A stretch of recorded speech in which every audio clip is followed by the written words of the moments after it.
नमस्कार, विराट 24 न्यूज में आपका स्वागत है और आपके साथ मैं अजिता। आज विराट 24 के माध्यम से आपको ले चलते हैं राजा भाव सिंह के द्वारा बनाई गई रानी अजब कुंवरी की बावली में, जो गवर्नमेंट स्कूल के पीछे स्थित है। यह आलीशान बावली इस समय अव्यवस्था से घिरी हुई है, लेकिन जो इसके अवशेष बचे हैं उसे देखकर अनुमान लगाया जा सकता है कि कोठी का निर्माण कितना भव्य किया गया था। बताया जाता है कि बावली लखनऊ के नवाब वाजिद अली शाह के स्नानगार के अलावा राजस्थान एवं मालवा के स्थापत्य शैली से प्रभावित होकर बनाई गई थी। इस कोठी में रानी अजब कुंवरी के बाद महाराजा रघुराज सिंह की किसी एक रानी का भी निवास रहा है।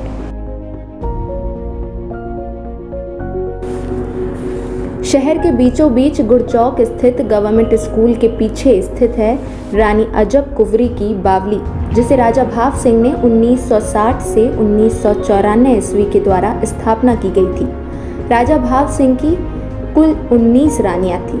उनके निवास के लिए अलग अलग महल एवं कोठियां तामीर कराई गई थी। राजा भाव सिंह ने गुड़चौराहा के निकट कमशरियत में लगभग 1664 से 1670 ईस्वी के मध्य अपनी उदयपुर की रनावट रानी अजब कुंवरी के लिए इस आलीशान बावली एवं इसी से लगी एक भव्य कोठी का निर्माण कराया था। इसी कोठी में उस रानी का निवास रहा है। बबली लखनऊ के नवाब वाजिद अली शाह के स्नानगार के अलावा राजस्थान एवं मालवा के स्थापत्य शैली से प्रभावित है।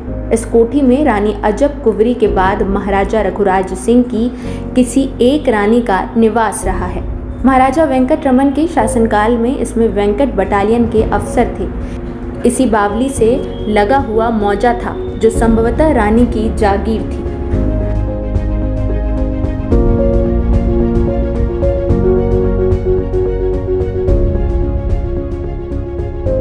इस बावली से लगी हुई 2 मंजिली एक भव्य कोठी है, यह उत्तर दक्षिण लंबित है।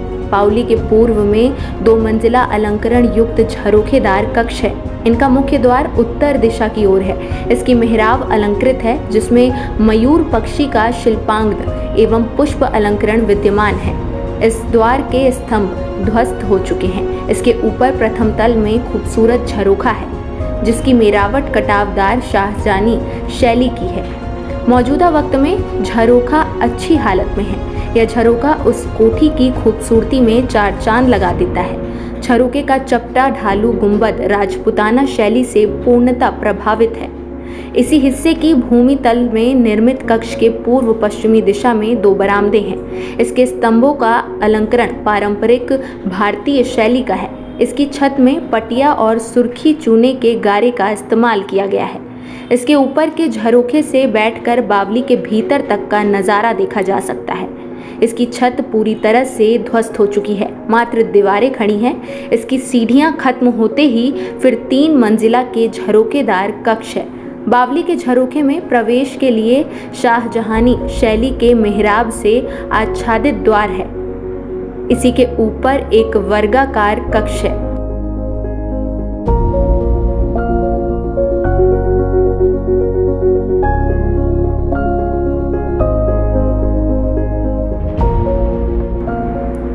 यह कक्ष जल क्रीड़ा देखने के लिए बनाया गया है।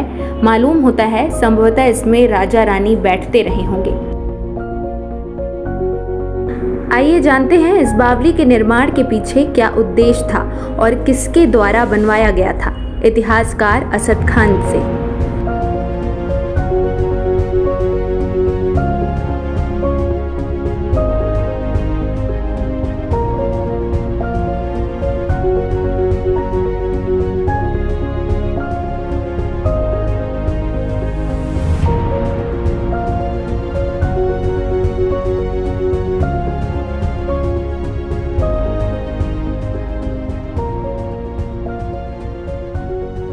इस कोठी के बारे में बताने से पहले इसके इतिहास पर जाना पड़ेगा। दरअसल महाराजा भाव सिंह की शादी 1964 में जो हुई वो महाराणा प्रताप के वंश में हुई मेवाड़ में। महाराणा प्रताप की परपोती राजकुमारी अजब कुंवरी के साथ रीवा महाराजा की शादी हुई। चूँकि 1664 में शादी हुई तो उन्होंने एक ये निवेदन किया था, राणा राज सिंह जो राजकुमारी अजब कुंवरी के पिताजी थे, कि शादी तो मैं कर रहा हूँ, आप जो है हमारी बेटी के लिए रीवा में कोई एक ऐसी कोठी बनवाएं जैसा कि हमारे यहाँ उदयपुर का जो पैलेस है, लाइक पैलेस। महाराजा रीवा जब आए यहाँ पर शादी करने के बाद, तो रानी अजब कुमरी के लिए 1664 से इस कोठी का निर्माण कराना शुरू किया, कंस्ट्रक्शन शुरू किया, और लगभग ये 1664 से शुरू होके 1670 के दौरान ये बन गई। इस कोठी की खास बात ये है कि आप इसके मध्य में जो हॉल है उसमें बैठेंगे तो आपको एक क्रॉस हवा चलेगी जो कि आपको ठंडक देगी। गर्मी के दिनों में भी इस कोठी में ठंडक का एहसास होता था, और रानी अजब कुमरी का निवास यहीं पे था। इस कोठी से लगा हुआ 32 कक्ष थे, 32 रूम थे, जो 1985-86 तक अच्छे महफूज हालत में थे, अच्छी हालत में थे। इस कोठी में आप मेन गेट में जहाँ पे हम लोग खड़े हुए हैं, इसके यहाँ से जाने के लिए 21 सीढ़ियाँ पड़ेंगी, जिनकी चौड़ाई अर्थात जिनकी लंबाई 19 फीट 3 इंच है और चौड़ाई लगभग 1.5 फीट है। उसके बाद आप जब जाएंगे तो मध्य में जो मध्य का सेंटर का जो हॉल है उसमें पहुँचेंगे आप। वहाँ से बावली का बहुत ही विहंगम दृश्य दिखता है, और गर्मियों के दिनों में महारानी कोठी के कक्षों में न रह के पाताल तोड़ जो कुआं है, बावली है, उसमें रहती थी महारानी अजब कुमरी। और वहाँ पर गर्मियों के दिनों में भी बेहद ठंडा लगता है, ठंडा माहौल लगता है, ठंडा मौसम रहता है वहाँ पर, जहाँ पे कि बगैर पंखे कूलर तो थे नहीं उस वक्त, तो वहाँ पे आराम से अपना निवास करती थी। इस कोठी में आप किसी एंगल से, मध्य से अगर आप इस मुख्य द्वार को देखें तो बेहद खूबसूरत नज़र आता है। अगर वहाँ से आप बावली को देखें तो बहुत ही सुंदर दृश्य लगता है। इसी तरह के तमाम ऐतिहासिक तथ्यों से आपको रूबरू कराते रहेंगे। इसी तरह देखते रहिए विराट 24 न्यूज़। बहुत बहुत धन्यवाद।